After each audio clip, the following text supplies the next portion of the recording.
अस्सलामुअलैकुम, मैं हूं फैसल तारड़। आज 5 सितंबर 2020 है और आज दिन है हफ्ते का। एक और इंतहाई अहम वीडियो के साथ आपके सामने हाजिर हूं।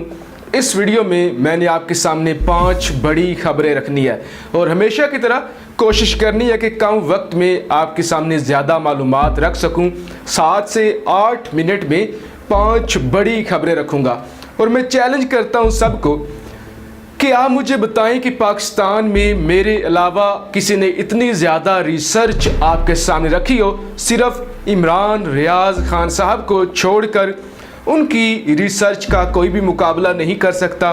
बिलाशुबा वो एक बड़े एंकर हैं और सबसे ज़्यादा मुझे जो वीडियो पसंद आती है वो इमरान रियाज खान साहब की पसंद आती है।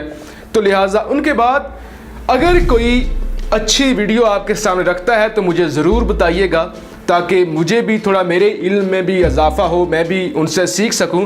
तो पहली खबर आपके सामने रखता हूं एनडीटीवी की। एनडीटीवी ये कह रहा है कि मेजर चाइनीज़ टैंक, इन्फेंट्री और दीगर जो चीज़ें हैं वो साउथ पैंगोंग में चीन ने तैनात कर दी हैं। इन्फेंट्री, टैंक और सारी चीज़ें जो भी हैं वो पैंगोंग में तैनात कर दी हैं चीन ने। जबकि भारत ये कहता है कि हमारा कब्ज़ा पैंगोंग पर मजबूत है, क्योंकि जब से हमने ब्लैक टॉप पर कब्ज़ा किया है तब से हम ऊंचाई वाली जगह पे हैं। हमें ये एज हासिल है कि हम चीन को यहाँ पे आसानी से निशाना बना सकते हैं।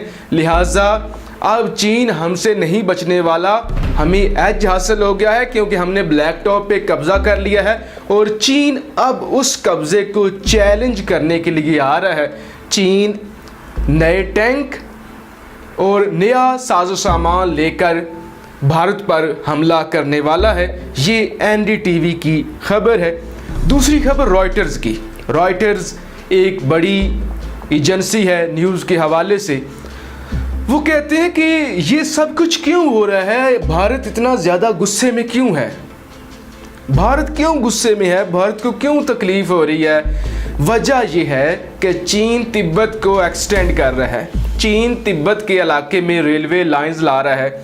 चीन तिब्बत को एडवांस करने के लिए, बाकी अजला से मिलाने के लिए और सी पैक को वसी करने के लिए, और ये सारा जो इलाका है लद्दाख, तिब्बत, इस पर मज़ीद कंट्रोल हासिल करने के लिए और नई टेक्नोलॉजी यहाँ पे लाने के लिए अपने जो मंसूबे हैं उनको एक्सपेंड कर रहा है, नए से नए मंसूबे लगा रहा है और ये भारत के लिए ख़तरा है। यकीनन आप किसी मुल्क की सरहद के साथ असला लाना शुरू कर दें, बेसिस बनाना शुरू कर दें, उसको डेवलप करना शुरू कर दें तो उससे यकीनन दूसरे मुल्क को ख़तरा होता है। जैसे इन्होंने दौलत बेग में फ़ज़ाई अड्डा बनाकर चीन को थ्रेट करने की कोशिश की, गिलगित बल्तिस्तान को थ्रेट करने की कोशिश की और इन्होंने सोचा कि अब तो हम आसानी से सी पैक को निशाना बना लेंगे, लेकिन चीन ने ख़तरा महसूस किया, पाकिस्तान ने ख़तरा महसूस किया और उसी वक्त कार्रवाई की। लिहाजा ये एक नेचुरल सी बात है जिस वजह से भारत परेशान हो रहा है।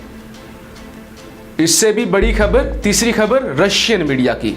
रशियन मीडिया कहता है जी इंडिया ने हाई अलर्ट जारी कर दिया है। हाई अलर्ट कब जारी किया है? जब उनके डिफेंस चीफ ने ये बयान दिया है कि हमें कोऑर्डिनेटली, यानी दोनों मुल्कों से हमें ख़तरा है, चीन से भी और पाकिस्तान से भी। ये रशियन मीडिया कह रहा है, भारतीय मीडिया नहीं कह रहा। वो कह रहे हैं कि इस वक्त हिंदुस्तान को चीन से भी ख़तरा है और पाकिस्तान से भी ख़तरा है। ये वो बातें हैं जो पिछले 4 माह से हम कर रहे हैं कि ये 2 फ्रंट वार होगी और इसमें भारत को फैंटी लगेगी।